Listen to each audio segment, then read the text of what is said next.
Hello, hello my lovelies, and welcome to this week's episode.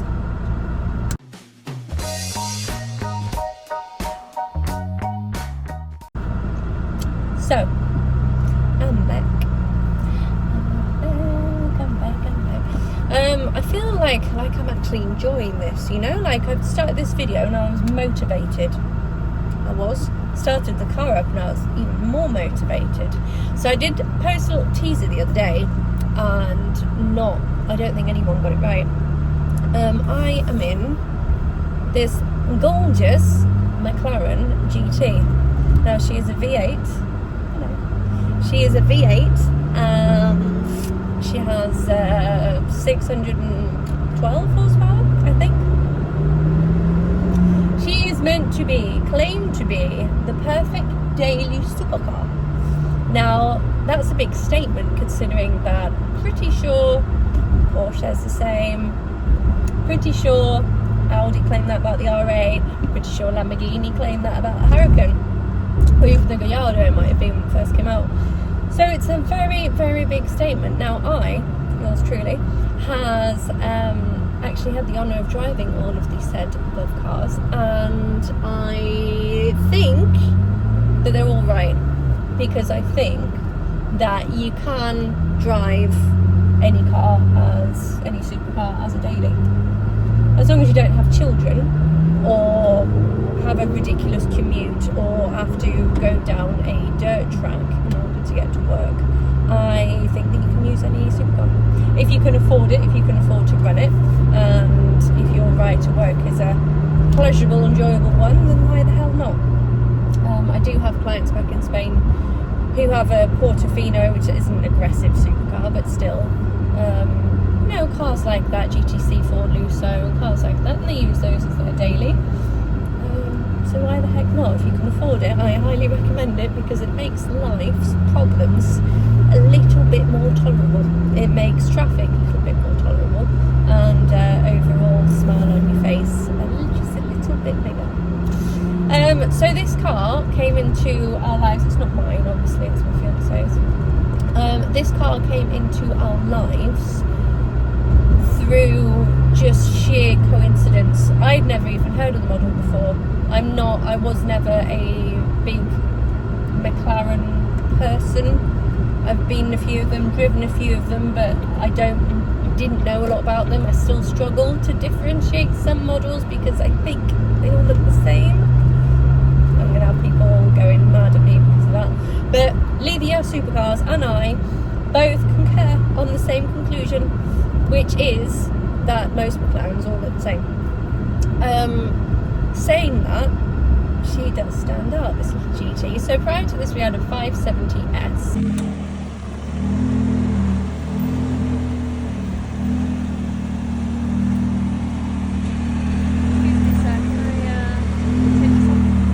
Yeah, you can. That's a very cool car. That's a solid go-kart. That's how I would describe it. I'm kicking myself yet again for not doing a video in it, but we do have another one that's going back in a week or so. So I'm going to try and get a video done on that before it goes, just to give you guys some feedback and have a look around it. So far so good with this one. I mean, we've done about 4,000 kilometers in her already since we've got it, and she is so solid. She drives a dream. But I do understand what they're saying about it being an everyday supercar, because I was like, oh my god, here we go, the spiel. But the power's there when you need it, as in it's very similar to like RS6 in that sense that if you're just plodding along in traffic, you don't feel like you have a V8 612 horsepower. You could have, I don't know, Golf. Like, that's how manageable the power is. And then it's not until you ask her to, hey girl, let's go, that she then pipes up. Like, it's, yeah. The 570 was very different. 570 was always like, she was a cheerleader. She was always just ready to go. So there's a big difference in that. She's a lot more comfortable as well. The seats do a lot. These seats are comfortable. My fiance drove all the way from England to Croatia in it. Did I go with him on that trip? No, not in this one. I normally jump on the trips where there's more boot space. That said, this car has a ridiculous amount of boot space though. That whole part there behind me, I'll show you a video, is all boot space. It's like, wow. Like you can fit a lot in there.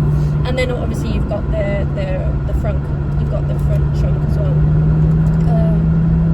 This is the only bit of road that I can overtake, so bear with. See what I mean? It's there when you need it, but when you're just plodding along, she's just half asleep. like my two dogs, actually. Everything works in her. Everything works. She's comfortable. There's no rattles. There's no lights on the dash, and she's a few years old. I don't even think they make them anymore, do they? Like if you wanted to buy a brand new one from McLaren, I don't think they're in production anymore. But yeah, when I first walked into the showroom to see it, I was like, okay, it's another McLaren. It looks very cool.